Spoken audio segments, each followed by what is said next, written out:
निवडणूक झाल्यानंतर गेल्या 8-10 महिन्यांमध्ये आमचे कार्यकर्ते असतील,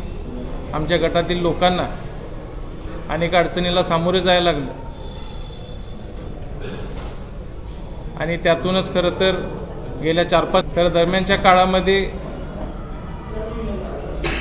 राज्याचे उपमुख्यमंत्री अजितदादा पवार साहेबांच्याकडे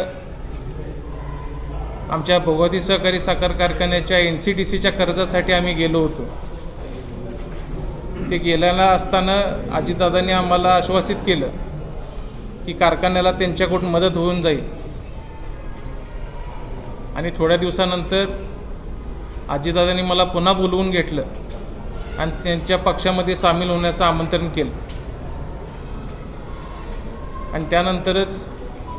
आमचे सगळे कार्यकर्ते असतील, आमचा करूर विधानसभा मतदारसंघ असेल, आमच्या जुन्या मतदारसंघातले राधानगरी तालुक्यातले कार्यकर्ते असतील, या सगळ्यांशी गेल्या 15-20 दिवसांमध्ये मी चर्चा केली आणि कार्यकर्त्यांकडून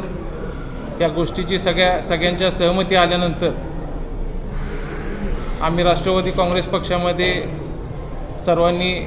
जाण्याचा निर्णय घेतला आहे आणि उद्याच्या 25 तारखेला आमच्या गावी सोडोली इथं राज्याचे उपमुख्यमंत्री अजितदादा पवार साहेब, सुनील तटकरे साहेब आणि हसन मुश्रीफ साहेब या सगळ्यांच्या उपस्थितीमध्ये PN पाटील साहेबांच्या ह्या गटाचे सर्व कार्यकर्ते आम्ही राष्ट्रवादी